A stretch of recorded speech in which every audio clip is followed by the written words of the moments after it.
Here we go. We're going to do another ride along today, and this time I believe we're going to get to go in the house. I checked with my client and somebody I've done work with before, so they're cool with us doing a little bit of filming in their location.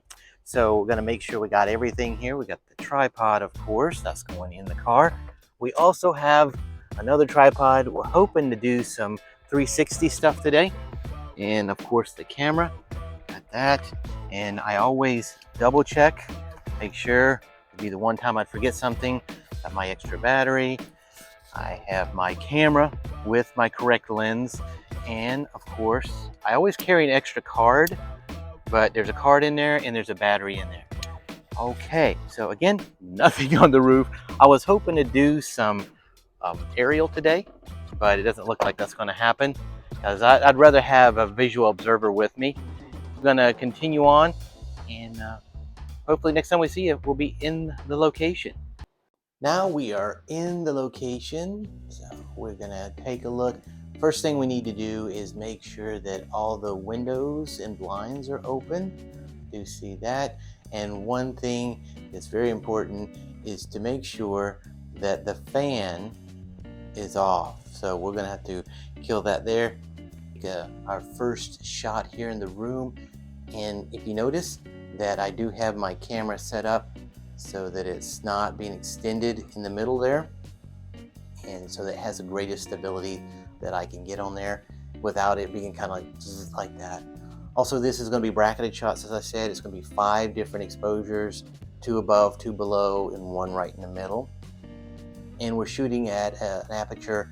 We're shooting an aperture priority, and it's an aperture of 7.1. That gives me enough depth of field so that I can have just about everything in focus that would normally be seen in a room. Like whenever you walk into or see a picture of a hotel room, you want to be able to see what the room looks like. So then again, we have our camera set about 4 foot. For this particular client, they like to cut it right in half without giving a perception that it's bigger than it actually is. And we're using an ISO of 320 because we are shooting inside, and you don't have to worry about so much it being noisy or grainy whenever they go to enlarge the photo, or because it's not really going to be that big, because it's going to be online and they're not posted on the side of the wall or anything like that. So what we're going to do is go ahead and set the room up to be kind of like this, in the fact that you can see one corner of the room. And then we're going to take a picture from that corner, and that corner right over there.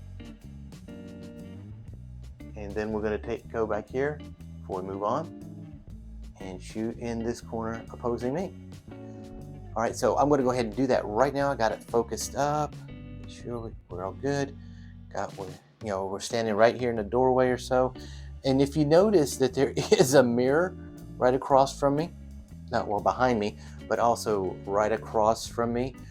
You can see me now, but what's going to happen whenever I go to take the photo, I'm going to make sure that I'm not in that mirror, because I don't know how many times I've had to reshoot something because I wasn't thinking or wasn't looking around, and oh boy, there's a mirror and I don't want to be in that picture. And not just the mirrors, but reflective surfaces like microwaves and stainless steel appliances, things like that. You want to make sure that you're not in the photo inadvertently by being in the reflection. So here we go. We're going to have this set up right here. We got it going, and because I don't have my remote with me today, I do have it on a 2-second delay. And here we go. All right, so that's one corner. According to Nathan Cool, which is a really great channel, is that you want to do no more than 2 minutes per shot, because if you think about how much you're charging and all that stuff, by the end, if you take in more than 2 minutes a shot, you're not making any money, or you're making very little money. I'm gonna go ahead and shoot the rest of this house. If I come across anything extravagant or extraordinary, I will take a break, let you know. Otherwise, it's gonna be the same kind of thing over and over again. And it'd be kind of cool to get one of those 80 montages in here of me taking pictures, right?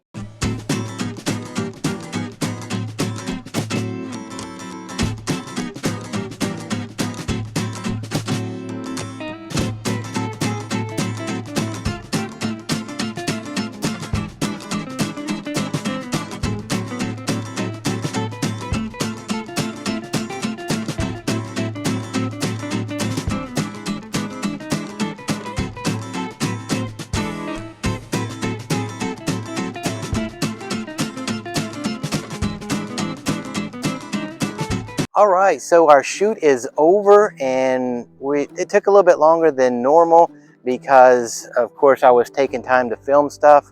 And ooh, there, tree branch. Now look out for those. Just taking some time to answer some questions. I know I had a friend of mine working with me one day, and I was like, oh, it's only going to take about an hour and a half with both of us working, and maybe 2 hours because we were doing aerial video and all that stuff. It took us almost 5 hours to get it done because I was stopping to show him stuff, and he finally said, forget this, let's get out of here, and you just do what you got to do. The other thing, there's some maybe there's some things that you caught that was overlooked in the first shot I took. I did forget to turn on one of the lights, so I could have just said forget it, but for consistency I went back, I turned the light on, and I reshot that room again. You know what, it's a lot easier to do it now than to be called back and do it for free, so to speak. And also the garbage cans, especially when you're shooting outside, you might be able to see some garbage cans out here, right there. And it's just something that catches your attention. And even though we use them and they're a normal part of life, it's a distraction. It's a mental distraction.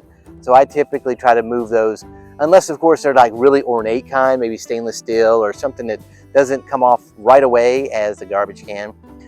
Also with the bathrooms, you go into bathrooms, you want to shut the lid, and we all use it, but we don't really want to focus on that whenever we're taking bathroom shots.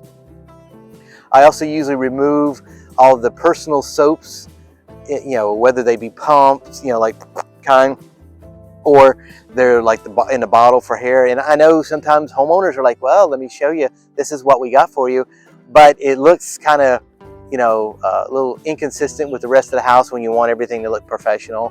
But they'll find those. Sometimes they have to. I always tell people, I say, now if I walk off and there's no soap in your bathrooms, I didn't steal it. They're underneath the sink because I forgot to put them back there. And that's another thing. You want to put the house back the way you found it.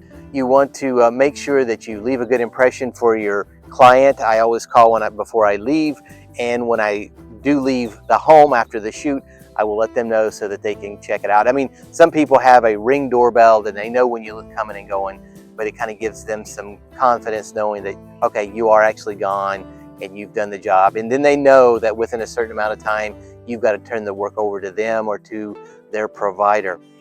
But it's just one of those things that requires some practice, makes permanent. You want to keep doing it. And that's what will happen, is that once you do it a few times, you get over the jitters, you'll be doing it out of like muscle memory.